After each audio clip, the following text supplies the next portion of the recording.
Who the fuck are you to tell Meghan Markle no? That was the thought racing through her mind as she stared at the cold, unflinching text from Nacho Figueras.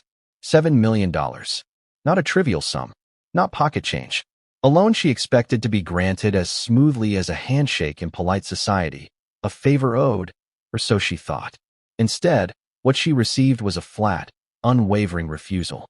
And in that instant, the walls around her carefully curated world began to shake.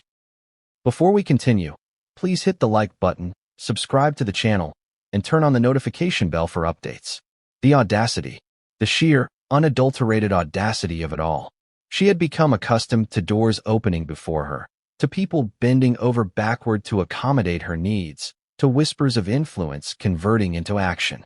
Yet here she was, staring at a digital rejection that felt less like money and more like a challenge to her entire existence. This wasn't just a financial blow, it was a personal affront, a public humiliation waiting to be unfurled. You might ask yourself, who is Nacho Figueras? Polo player, socialite, fashion icon, philanthropic mogul? Yes, all of that. But in Meghan's eyes at that moment, he was more than a man refusing a loan. He was a symbol of the rigid walls of privilege, an emblem of society's quiet hierarchies that even someone with her fame and royal connections could not penetrate. He had refused her, flatly, unapologetically. And in that refusal was a story, one that would ripple far beyond the immediate sting of $7 million. It's easy to underestimate how much status and expectation weigh on people like Meghan Markle. The world sees her on red carpets, smiling with effortless grace, attending galas in gowns that look sculpted from dreams, shaking hands with powerful figures. But behind that composed exterior is a life measured in pressures, constant scrutiny, and expectations that most of us can't even imagine. When someone refuses her, it's never just a refusal of money. It's a refusal of recognition, a refusal of her worth, a refusal of her place in the world she has fought so hard to inhabit. She recalled the exact moment she hit send on the loan request. It had seemed simple at the time. Nacho was a known figure in social circles that overlapped with her own. He had wealth, influence, and visibility. The request wasn't outrageous, at least not in her eyes. But the reply arrived almost instantly, curt and clipped, leaving no room for negotiation or understanding. A single word might have softened it, a simple acknowledgement, a let me think about it. Anything, but there was nothing. Just a rejection. What made it sting even more was the way the refusal landed in a world that watches every misstep, every emotional tick. In the social media age, a single message can become a headline. An image, a leak, a conversation. Suddenly, private frustration is magnified into public spectacle. Meghan knew this. She understood the optics. And yet, even with that awareness, the refusal hit her like a physical blow. She turned her thoughts inward, as she often did when the world seemed to turn against her. Why was this happening? Why now? Was this about the money, or about power, control? Perhaps it was something more insidious, a test of her patience, her resilience, her public persona. One cannot help but wonder, in a society obsessed with hierarchy and visibility, does refusing someone like Meghan Markle carry a statement beyond the material? Was Nacho Figueras simply saying no to a loan, or was he asserting an invisible boundary, one that the Duchess had never encountered so bluntly before? The tension in her mind was compounded by the stakes surrounding the loan itself. $7 million is not a casual figure. It represents ambition, a venture, an investment with consequences. Every element of that sum carried weight. Who would be impacted if it wasn't granted, what doors would remain closed, and how her own plans, meticulously plotted over months, might unravel. The refusal, in effect, was not just a financial roadblock. It was a potential derailment of carefully constructed aspirations. Meanwhile, the world outside continued to move at its relentless pace. Headlines about celebrities, royalty, and the rich and powerful flew by, but few paused to consider the private turbulence that fuels those public images. Meghan's emotional state was a storm contained behind a polished smile, a storm that threatened to leak in ways that could alter perceptions, reputations, and allegiances. And in the midst of it all, the question lingered. Who had the audacity to challenge her, and why? It was then that she remembered the warning signs she had overlooked. A casual mention at a social gathering. An offhand remark in a meeting. Something about him being difficult to persuade. Someone who values his independence above all else. Meghan had brushed these comments aside, believing her own influence, her own charm, and her standing would suffice. But now, confronted with the reality of the flat refusal, she realized how naive, or perhaps too confident, she had been.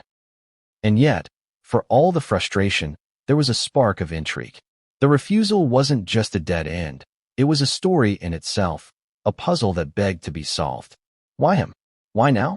Why so decisively? Curiosity mingled with anger, forming a potent cocktail that would propel Meghan into action. She wasn't one to ignore a challenge, especially one that cut so sharply at her sense of agency.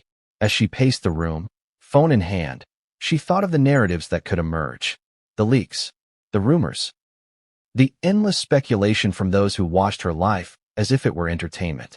She knew how quickly a single incident could spiral into global conversation, dissected by tabloid journalists, social media pundits, and gossip-driven influencers.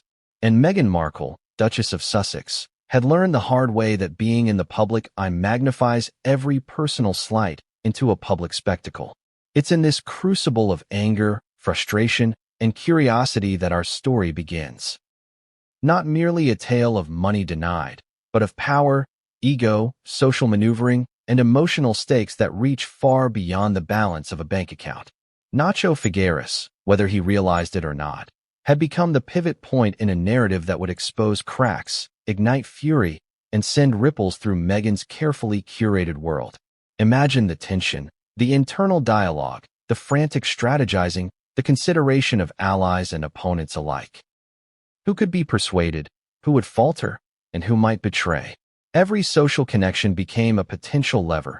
Every text, every call, every whispered conversation carried weight. And all the while, the refusal remained as stark and immovable as a mountain, daring her to act, to challenge, to react. But what Meghan didn't know at that moment was that this was only the beginning. A refusal, a single word, had set into motion a chain of events that would escalate far beyond her immediate sphere. Secrets, alliances, and betrayals lurked just beyond the surface. Texts might be leaked. Conversations might be intercepted. Friends might hesitate. And somewhere, in the shadows of high society, plans were already forming that would catch her off guard.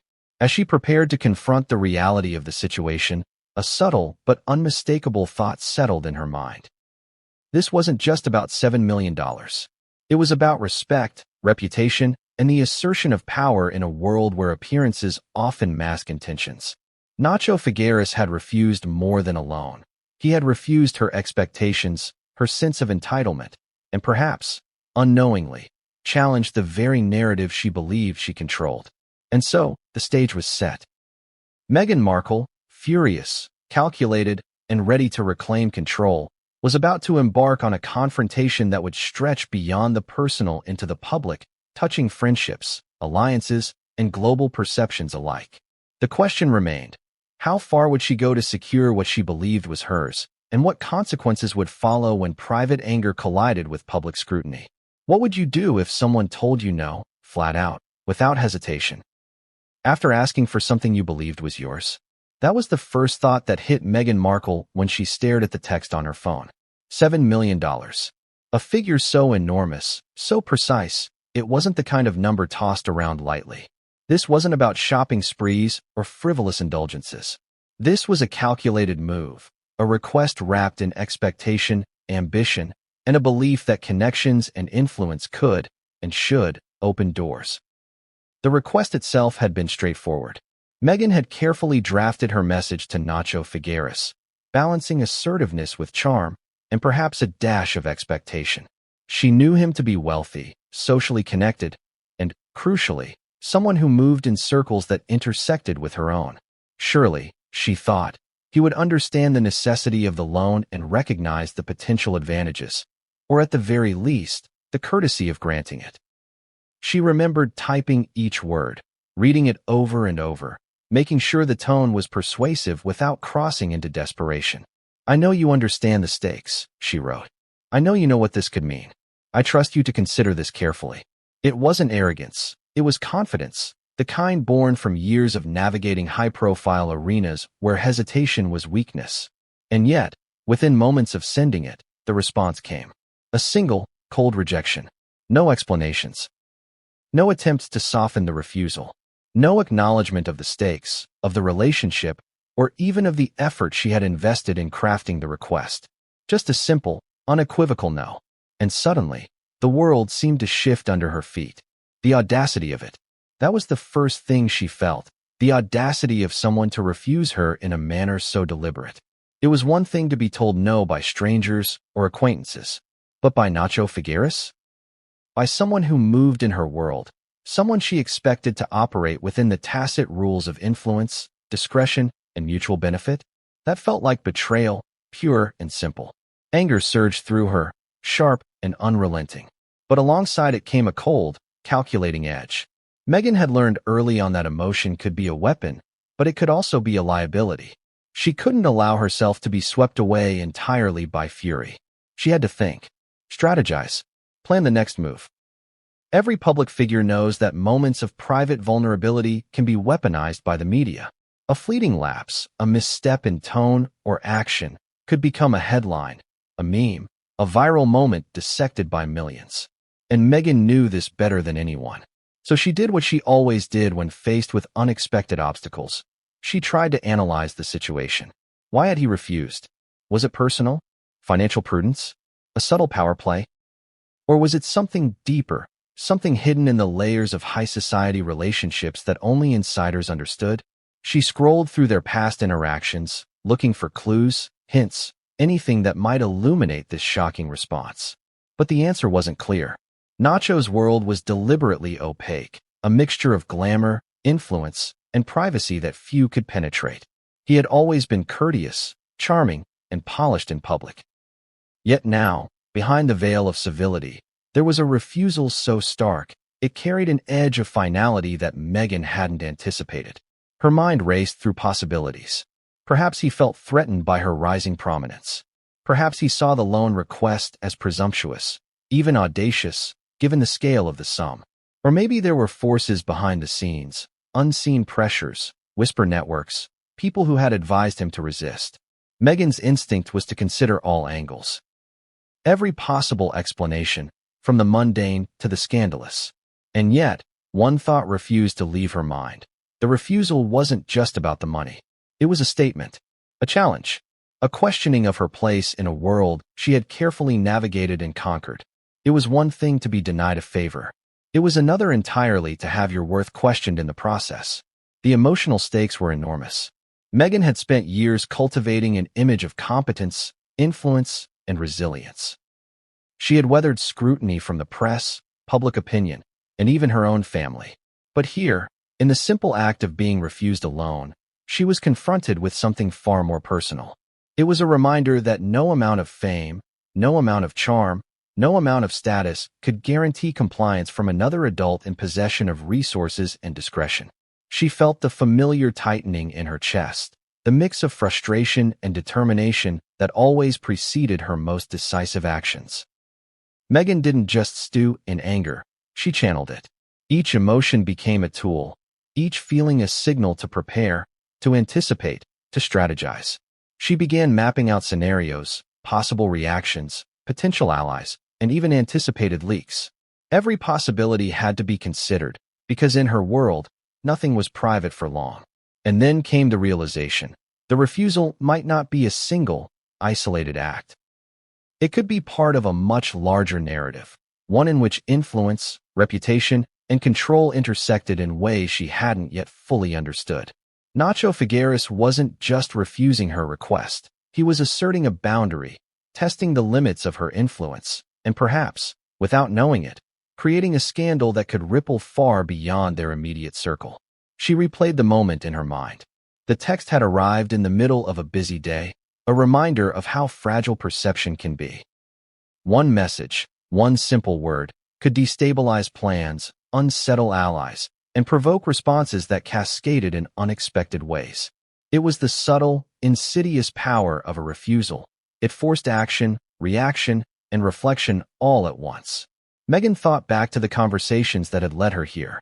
Advisors, confidants, and friends had given their input, sometimes supportive, sometimes cautious.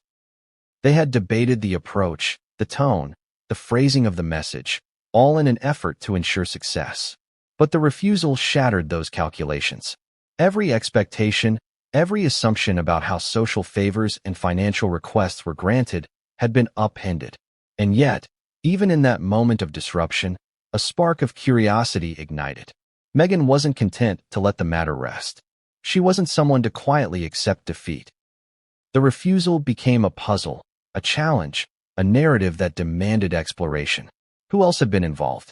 Were there unspoken pressures influencing the decision?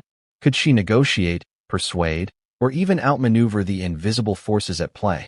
The complexity of the situation deepened as she considered the potential fallout. $7 million was not a small sum. It carried implications beyond mere numbers. Investors, partnerships, personal relationships. All were intertwined with the loan's potential approval or rejection. And if the refusal leaked, as such things often did, it could ignite public curiosity, speculation, and judgment, turning private frustration into public drama. Her emotions oscillated between anger, disbelief, and a simmering need for strategy. Meghan understood the stakes.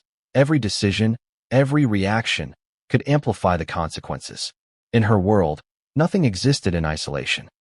Every slight, every refusal, every negotiation carried the potential for amplification, for exposure, for global attention. And that was the irony. For someone as experienced as Meghan, as media-savvy as she had become, even a simple refusal could trigger a storm beyond control. The power dynamics, the public scrutiny, and the private tensions all collided in a way that forced her to confront not just Nacho Figueras' refusal, but what it said about the world she inhabited. She sat back, took a deep breath, and considered her options. Strategy, yes, but also impact. This wasn't simply about retrieving $7 million. It was about asserting presence, influence, and authority in a landscape that constantly tested boundaries. Every word she spoke, every action she took, would be analyzed, dissected, and possibly weaponized. The stakes were personal, financial, and social all at once. And yet, there was another layer. The refusal hinted at secrets, at motivations that remained hidden. Why now? Why so decisively? Was there a larger game being played, one that involved more than just her and Nacho? Who else might be influencing decisions behind the scenes, shaping outcomes without her knowledge?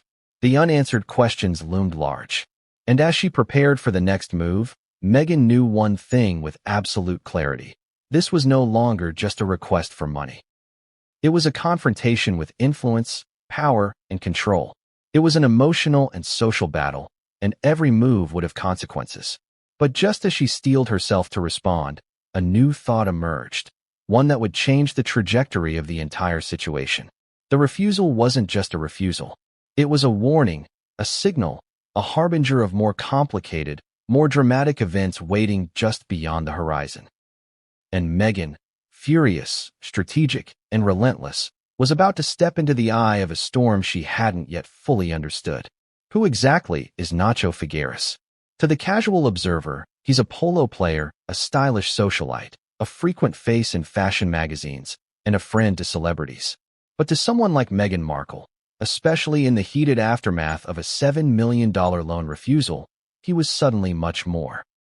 He was a symbol, a puzzle, and perhaps, if she wasn't careful, a formidable opponent in a world where influence and power were the ultimate currencies. At first glance, the world sees him as charming, approachable, even glamorous. He's the man who graces glossy magazine spreads in crisp tuxedos, riding on horseback across manicured fields, smiling effortlessly, appearing untouchable yet familiar. He's philanthropic, networking, hosting events, attending galas, often alongside global elites. To many, he seems to glide through life with ease, untouched by the complications that plague lesser mortals. But Meghan knew there was more lurking beneath that polished exterior. She thought about the layers. Polo is not just a sport, it's a world steeped in tradition, exclusivity, and hierarchy. Success in that world requires not just athletic skill, but social finesse, a sense of timing, and the ability to navigate unspoken codes that govern behavior and influence. And Nacho, she realized, had mastered these layers perfectly. To refuse her loan was not just a financial decision. It was an assertion of his boundaries, a demonstration of control that few could wield with such subtle precision. As Meghan replayed the refusal in her mind, she considered his background. Figueras wasn't born into the same circles as Meghan, but he had built his own empire of influence. Polo, fashion, philanthropy, they weren't just hobbies, they were tools. Every event he attended, every photograph circulated, every handshake exchanged had been calculated to reinforce his standing, to extend his network, to command respect. And now, in denying her request, he had wielded that influence like a weapon. It wasn't just the refusal itself that stung. It was the context, the manner, the precision. The message wasn't casual. It wasn't hesitant. It wasn't even polite. It was direct, unflinching, and final. It carried weight because it came from someone who had cultivated not only wealth but authority, the kind that doesn't bend easily to celebrity requests or entreaties from high-profile figures. Meghan realized that in that single text, Nacho had communicated something far more important than money. He had signaled that he was untouchable, independent, and strategic. She thought back to the countless encounters, the brief interactions, the social overlaps. At first, these meetings had seemed innocuous, pleasant exchanges at charity events, nods at polo tournaments, mutual acquaintances in the fashion world. But now, in the light of this refusal, every interaction took on a new significance. Perhaps he had always been testing, evaluating, placing boundaries. Perhaps the refusal was the culmination of an invisible pattern, a behavior Meghan hadn't noticed until the stakes became personal. The more she analyzed him, the more she realized that Nacho operated in a world where influence was subtle but absolute. A loan request was not merely a financial transaction. It was a negotiation of social power, a test of allegiance, a statement of trust. By denying her, he was asserting his autonomy while simultaneously reminding her of her own limitations. And Meghan, for all her experience navigating royal and celebrity circles, was suddenly confronted with a reality she hadn't fully anticipated. Not everyone bends to expectation, no matter how high-profile you are. It was a lesson in humility disguised as frustration, a stark reminder that even in a world of wealth and glamour, control is distributed unevenly, and social capital is often wielded in silent, powerful ways. Nacho's refusal wasn't rude, it was calculated. It wasn't personal. It was strategic. And Meghan, in that moment, understood that she had stumbled into a conflict that extended far beyond a simple loan request. Her mind wandered to the broader implications. If Nacho could refuse her, what did that say about the networks of influence around her? Were others observing, waiting, calculating, and assessing how she might react? Social power rarely exists in isolation. It's relational, contingent, and fragile. One person's decision can ripple across circles of influence, reshaping alliances, expectations, and perceptions. And yet, the audacity of this moment also sparked intrigue. Meghan was nothing if not resourceful. She knew that every action, every refusal, every subtle maneuver was an opportunity, if you could read the signals, interpret the intentions, and act strategically. Nacho's text had inadvertently opened a window into a world she now needed to navigate with precision. It wasn't just about reclaiming $7 million. It was about understanding an opponent, predicting behavior, and positioning herself for influence. Who, after all, decides what boundaries others may cross? Who defines what is acceptable, and who enforces it? In the context of high society, these questions are rarely answered openly. Power is communicated in gestures, tone, and timing. It is understood implicitly, enforced subtly, and weaponized silently. Nacho Figueras, through a single refusal, had communicated mastery over these dynamics. And Meghan, furious and fascinated in equal measure, was forced to confront the intricacies of this social battlefield. The stakes were immediate. A refusal from someone like Nacho wasn't a small setback. It was a statement with potential consequences for reputation, strategy, and personal alliances. How others perceived her response could shift the narrative from victimhood to vindication, from frustration to power, or, conversely, from composure to desperation. Meghan understood that optics mattered as much as the transaction itself. Every move had to be deliberate, every response carefully calibrated. As she reflected, a stark contradiction emerged. On one hand, Nacho was untouchable, operating in a realm she had yet to master. On the other, the refusal exposed vulnerabilities, tensions, and opportunities. Could she leverage allies, influence media narratives, or mobilize her own network to shift the balance? Could she turn the rejection into a story of resilience, strategy, and empowerment rather than frustration? The challenge was immense, but Meghan thrived on challenges. The more she studied him, the more complex the picture became. Nacho Figueras was not simply a wealthy celebrity. He was a power player, skilled in navigating relationships, influence, and perception. His networks extended beyond what was immediately visible, touching philanthropy, fashion, social elites, and perhaps even corporate circles. A refusal from him was a lesson in strategic patience and subtle dominance. Meghan realized that understanding him and responding effectively would require all of her social intelligence, media savvy, and tactical foresight. And there was a human element too. He wasn't a faceless entity. He was a man with motivations, ambitions, and pressures. Perhaps he was protecting something, adhering to unspoken codes, or avoiding entanglements that could compromise his position. Or perhaps there was a deeper calculation, an alliance she wasn't aware of, a web of influence that stretched further than she realized. The refusal, while immediate, hinted at a complex architecture of decision-making, loyalty, and strategy that demanded careful observation and analysis. Meghan's mind raced with potential scenarios. How would she approach him next?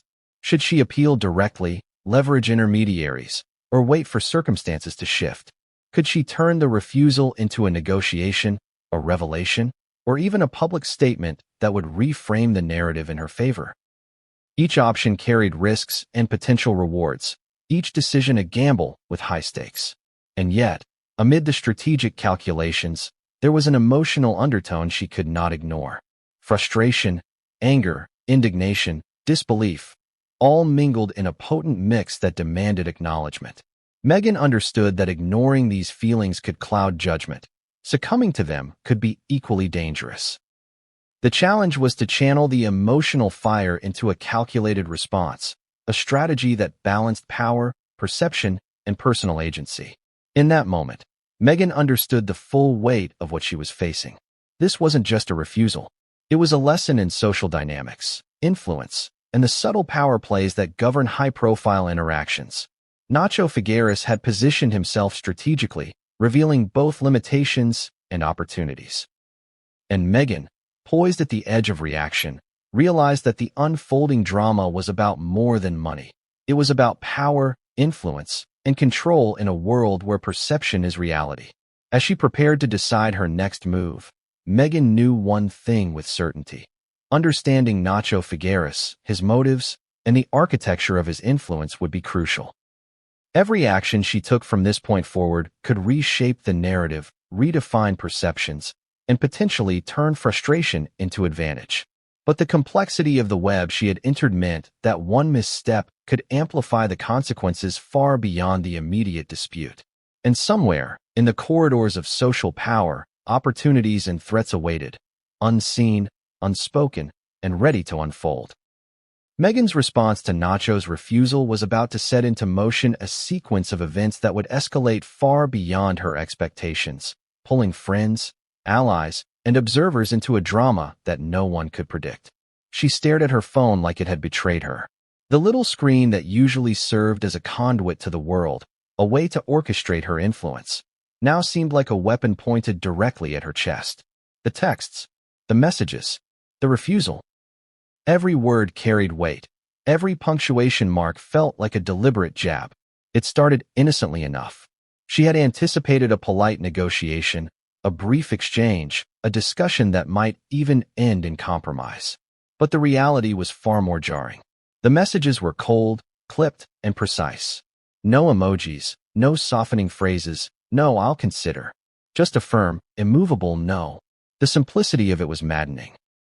One single word, delivered with perfect economy, had reduced her carefully calculated request to a non-starter. It wasn't a suggestion, it wasn't an opinion, it was a decree.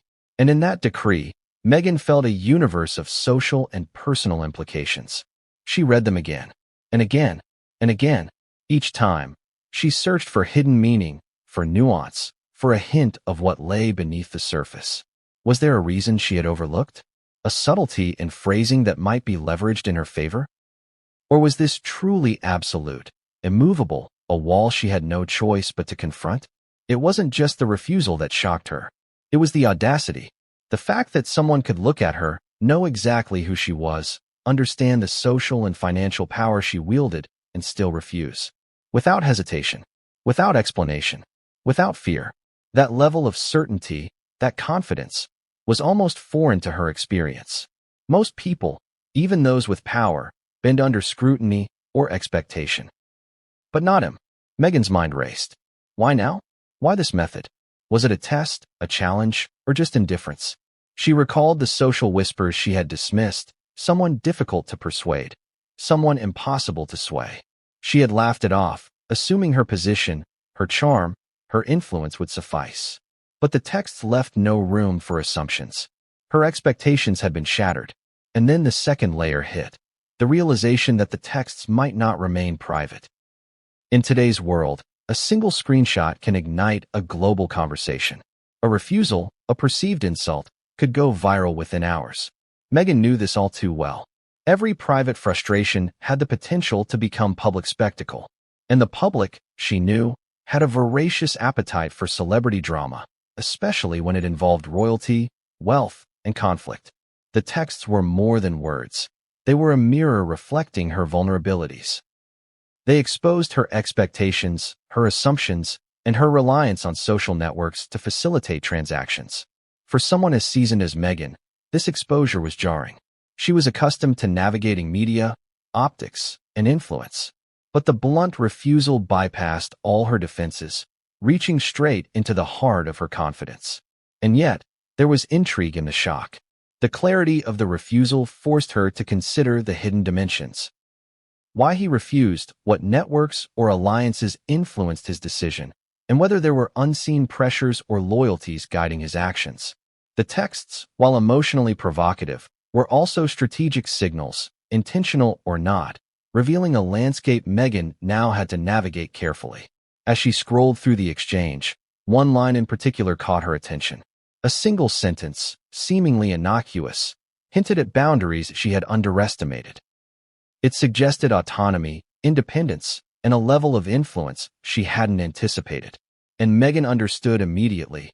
This wasn't just a rejection, it was a message, not about the money, but about control, power, and social positioning. Her pulse quickened. The emotional mix was potent. Frustration, disbelief, and a simmering determination all collided. This wasn't merely about recovering the loan or salvaging the request. It was about understanding an opponent, interpreting intentions, and preparing for the cascade of consequences that would inevitably follow. She began cataloging the potential implications. How would this refusal play out socially? Could allies be mobilized to apply pressure or sway opinion? Were there public narratives she could shape to her advantage? Every message had consequences, and every response had to be meticulously considered. One misstep could amplify the consequences far beyond her control. And then came the contradictions. On one hand, the texts were a blatant, unequivocal refusal. On the other, they hinted at complexities, unspoken codes, pressures, and potential openings. Could she leverage this ambiguity? Could the refusal itself be used to her strategic benefit? Meghan's mind raced, weighing scenarios, calculating outcomes, and imagining every potential ripple. The emotional stakes were personal as well as strategic.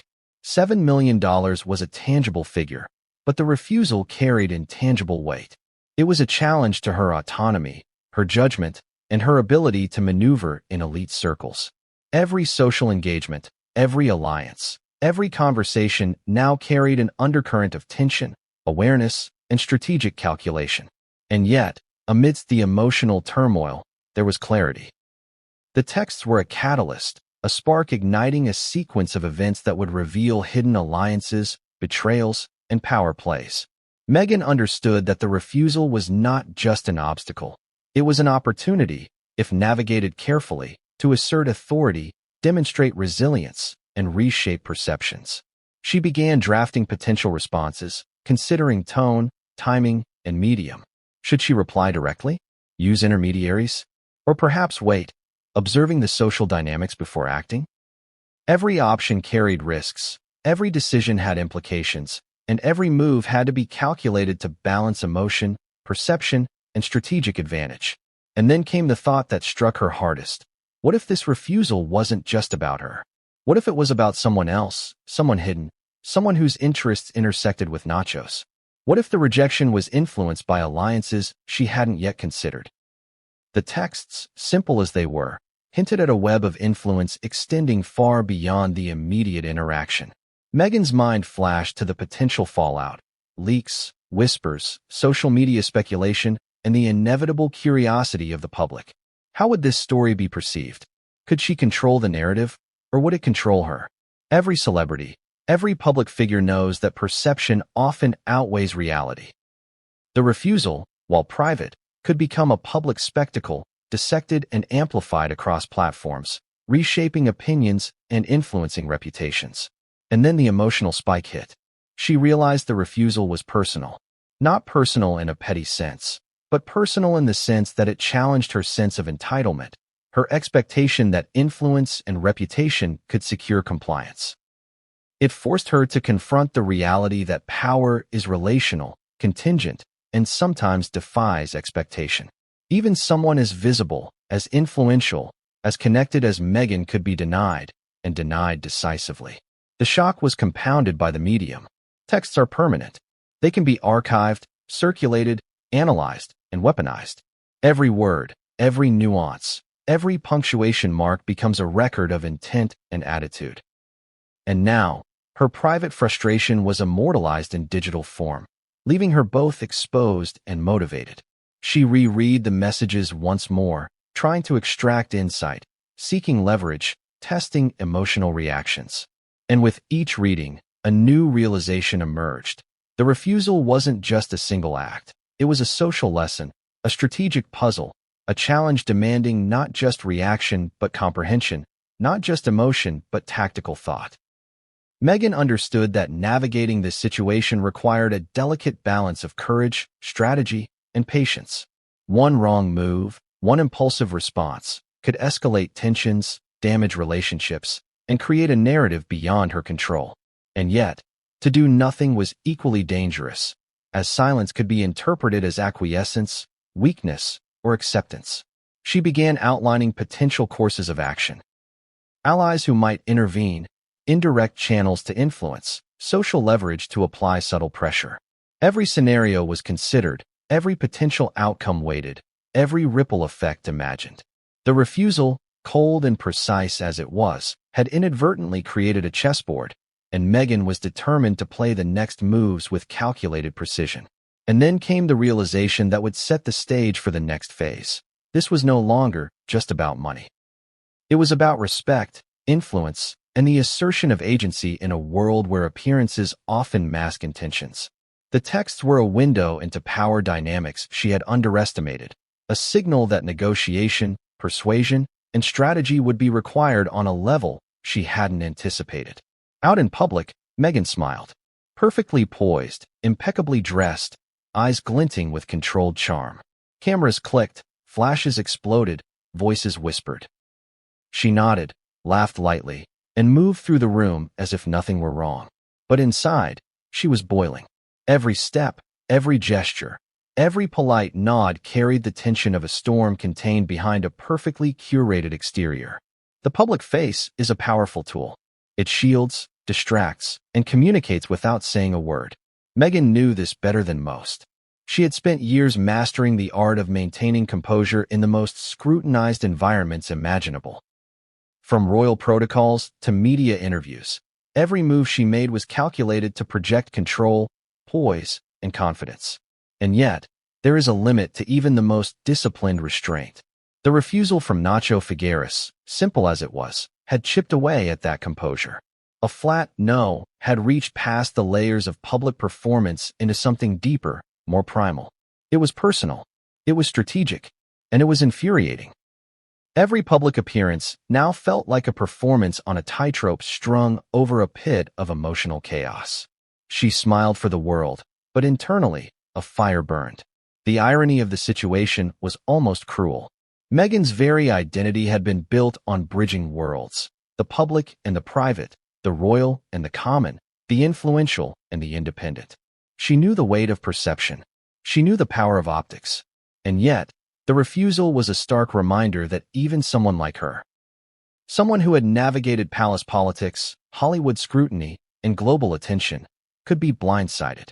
Her advisors, as always, tried to guide her through the optics. Keep calm.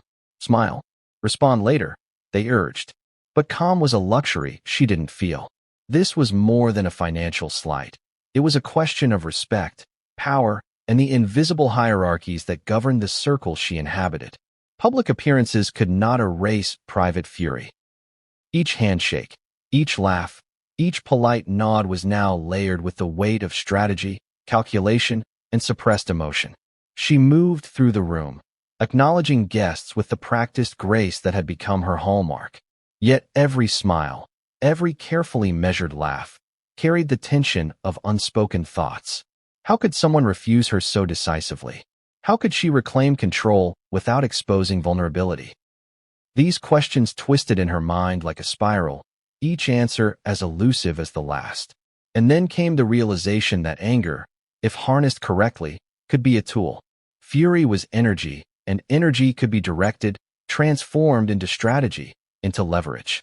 Meghan felt a shift. What began as indignation now became calculated fire, a determination to turn this affront into opportunity. She would not allow a single text to define her narrative. She would not allow a refusal, no matter how firm, to undermine her authority. The private fury also brought clarity. It revealed the cracks and assumptions she had long held about influence, relationships, and control. Not everyone is persuadable. Not every ally will bend to expectation. Not every social interaction is negotiable. The world she navigated was intricate, subtle, and often ruthless. And now, in the wake of Nacho's refusal, Meghan was forced to confront the limits of her own influence. Yet, even as the storm raged internally, she remained aware of the stakes. Every public appearance, every interaction, every gesture had the potential to be amplified, misinterpreted, or weaponized. A lapse in composure could be seized by the press, dissected by social media, or whispered through the circles she sought to navigate. Maintaining the public face was not just about appearance. It was about survival, about ensuring that private fury did not become a spectacle that others could exploit. She paused for a moment, considering the broader implications. The refusal wasn't merely a personal affront. It was a window into social hierarchies and alliances she had underestimated. The world of influence is a delicate ecosystem where gestures, words, and actions resonate far beyond the immediate context. By refusing her, Nacho Figueras had disrupted not only her expectations but the broader network of connections, loyalties, and perceptions that she relied upon. Meghan's fury was further compounded by the knowledge that this drama might not remain private. Social media is relentless, journalists are persistent, and leaks are inevitable. A single word, a fleeting expression, a moment of emotional exposure could ignite speculation and controversy. The stakes were not just personal, they were public, global, and immediate. She had to navigate both the private storm within and the potential maelstrom outside. And then there were the friends and confidants, some of whom were already sensing the tension. Even those closest to her had begun to notice the shift. She fielded calls, texts, and messages from allies who offered advice, caution, and insight. Some urged patience. Others suggested immediate action. But even advice was fraught with risk. Every piece of counsel carried its own agenda, its own perspective, its own potential for influence on the unfolding drama. Meghan felt the contradiction keenly. Outwardly, she projected calm, confidence, and composure. Inwardly, she churned with anger, strategic calculation, and a relentless drive to understand, respond, and reclaim control. The public and private selves were in constant tension, each influencing the other in unpredictable ways. This duality was exhausting, intoxicating, and necessary all at once. She thought about the audience, too. Not the literal audience, but the network of watchers, influencers, and gatekeepers who monitored her every move. How would they interpret her composure? How would they respond to her strategy? Every gesture had meaning. Every smile carried subtext. Every decision could shift narratives and perceptions. And Meghan, aware of the scrutiny, knew she had to be precise, deliberate, and thoughtful even as fury simmered just beneath the surface. The tension escalated further when a whispered comment reached her ears, someone in the room, a casual acquaintance, remarking on her demeanor, unaware of the storm inside. Meghan caught the words, measured their impact, and allowed a fleeting glance that conveyed both acknowledgement and controlled intensity. Every interaction became a subtle negotiation, a test of influence, a display of strategy masked as social grace. And yet, the emotional beats were unavoidable. Her anger, frustration, and indignation flared in private moments, isolated from the public gaze. In those moments, Meghan allowed herself to confront the depth of the affront. The refusal was not just a denial of money, it was a denial of expectation, of perceived entitlement, of influence. It was a challenge that cut deeper than any financial metric could quantify. She considered her next steps carefully. The public face would remain polished and unbroken. But the private fury demanded action, strategy, and reflection. Every potential ally, every channel of influence, every subtle maneuver had to be evaluated. The refusal had opened a web of possibilities, risks, and power dynamics that demanded her full attention. And as she navigated the room, smiling for the cameras, nodding politely, and engaging with grace, she knew that the private fury was only the beginning. It would drive her decisions, inform her strategy, and shape the unfolding drama in ways no one could anticipate. The refusal, the shock, the anger, it was all a prelude to a confrontation that would extend far beyond the public eye, touching relationships, reputations, and influence in ways that were only just beginning to reveal themselves. Even in the fiercest storms, we often discover who truly stands beside us, and who slips away when the pressure becomes too intense.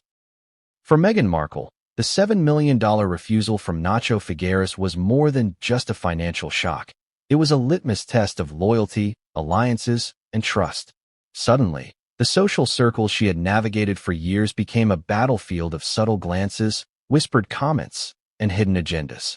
The first thing Meghan realized was that allies are not always obvious. People who appeared supportive in public could be cautious in private.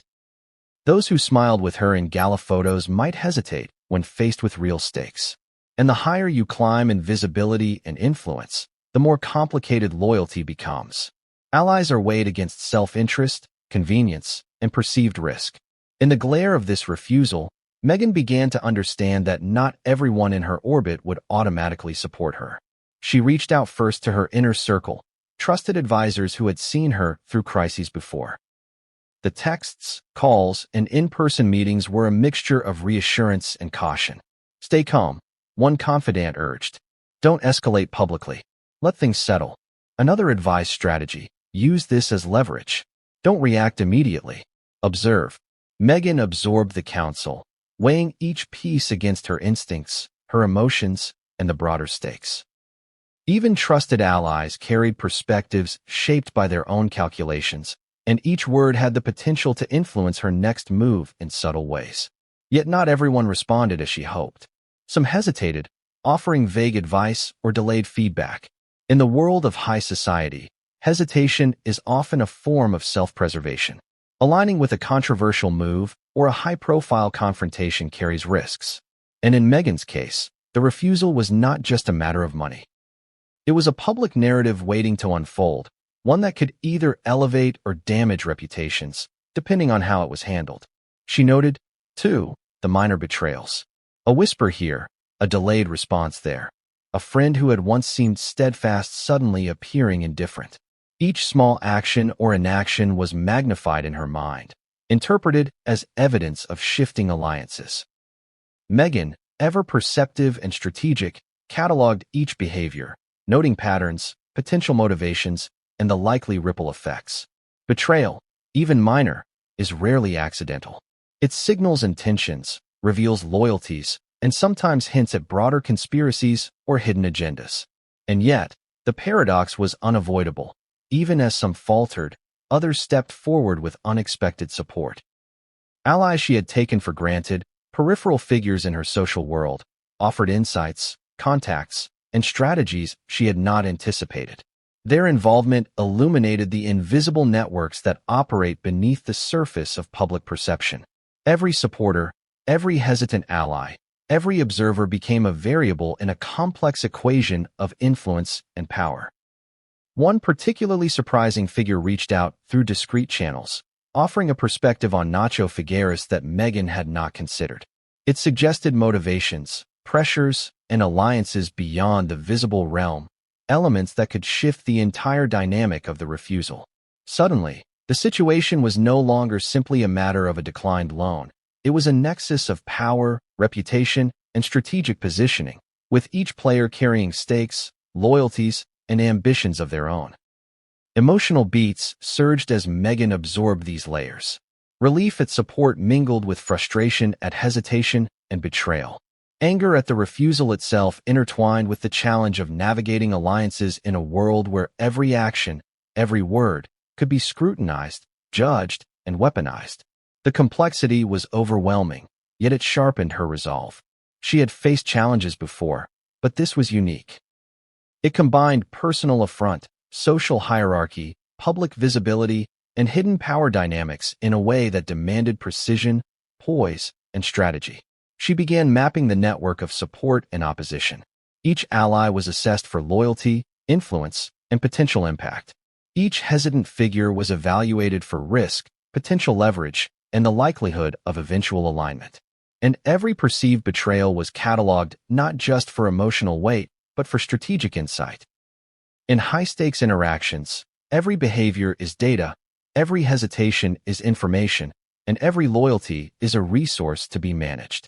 And then there were the surprises, the allies who emerged from unexpected quarters. People who had appeared marginal or distant suddenly revealed influence, access, or insights that could be leveraged. Their support was discreet but meaningful, providing Meghan with new avenues to navigate the refusal and to potentially reshape the narrative. She realized that even in betrayal, there is opportunity. Identifying weakness, understanding intentions, and aligning resources can turn apparent disadvantage into strategic advantage.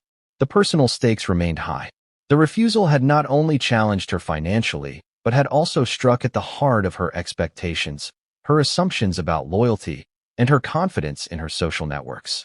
How could she act decisively when the very alliances she relied upon were in flux? How could she assert authority when support was partial, hesitant, or conditional?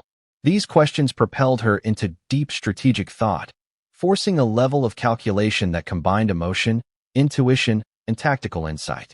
Meghan's mind also considered the optics. Public perception, she knew, would be influenced not only by the refusal itself, but by how she responded.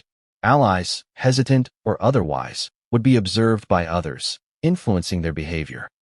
Hesitations, endorsements, or subtle shifts in alignment could ripple outward, affecting the broader narrative. And Meghan, acutely aware of the power of perception, understood that her next steps would be interpreted through countless lenses: loyalty, strategy, emotional reaction, and public persona. And so, with a mix of fury, strategy, and anticipation, Meghan began plotting her response. She had to navigate alliances carefully, encourage support without exposing weakness, and anticipate potential betrayals before they could manifest publicly. Every conversation, every text, every meeting became a calculated step in a larger strategy, balancing private fury with public composure. She also considered the role of time. Timing is everything in high-stakes negotiation and social maneuvering. Acting too quickly could be interpreted as impulsive or desperate. Waiting too long could be perceived as indecision or weakness. Meghan measured, calculated, and observed. Every ally's response, every hesitation, every act of support became part of a broader pattern to interpret, anticipate, and respond to. The emotional weight was palpable.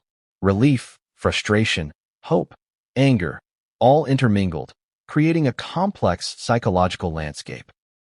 But Meghan, accustomed to navigating intense public scrutiny and private pressure, channeled these emotions into focus, turning fury into strategy and frustration into calculation. The refusal was no longer merely a rejection. It had become a catalyst for action, insight, and engagement with a network of power that extended far beyond the immediate interaction. And then came the realization that shifted the entire perspective. Betrayals, hesitations, and delayed support were not merely obstacles, they were signals.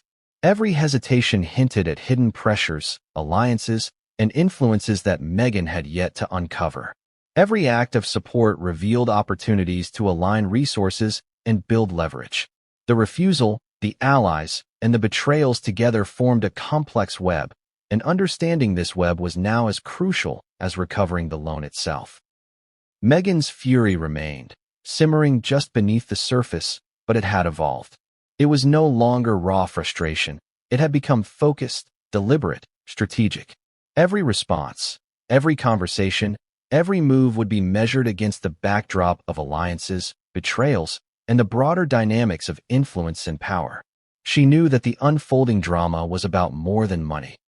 It was about reputation, authority, and the capacity to navigate a network where loyalties are conditional, power is relational, and perception can be as potent as reality.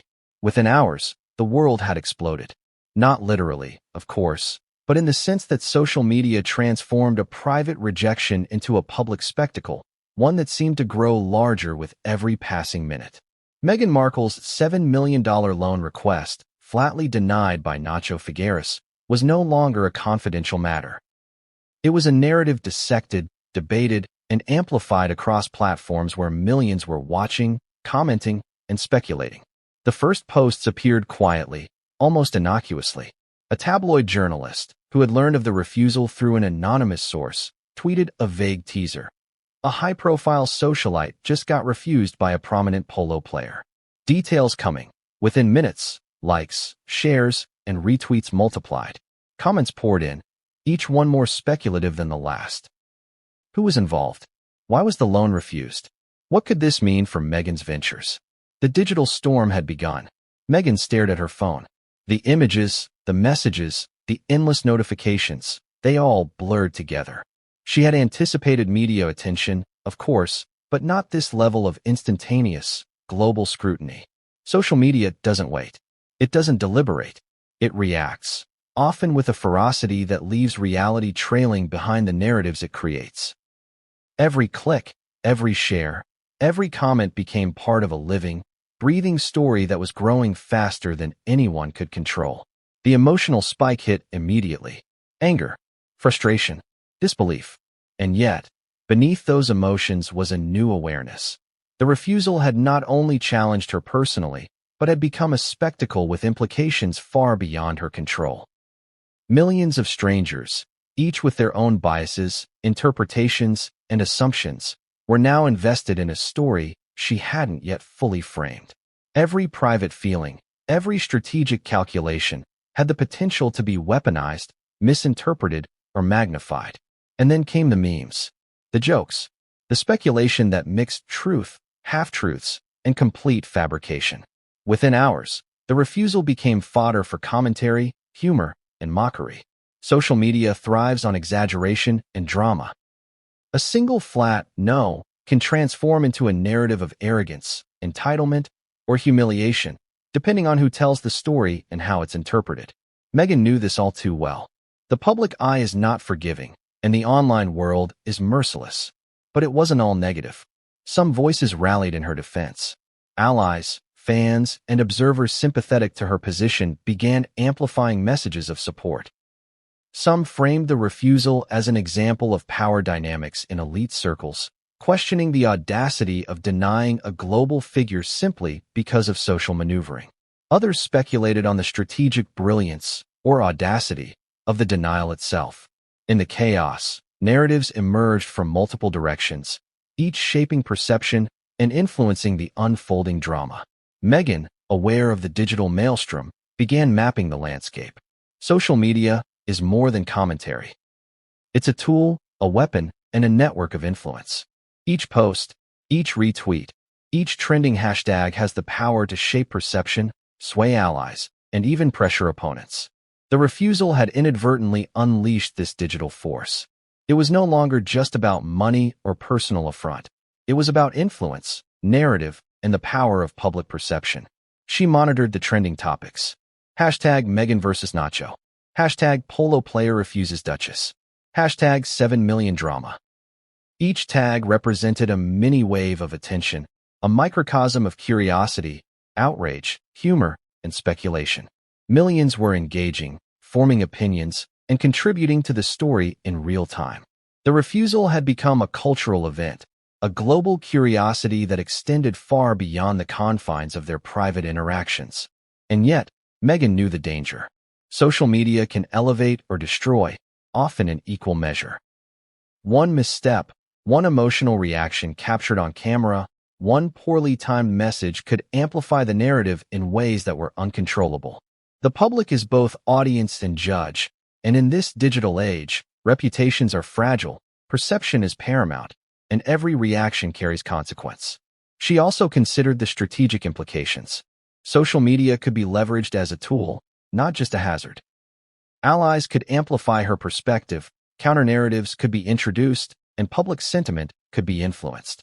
Every comment, every post, every subtle engagement became part of a larger battle for perception and influence.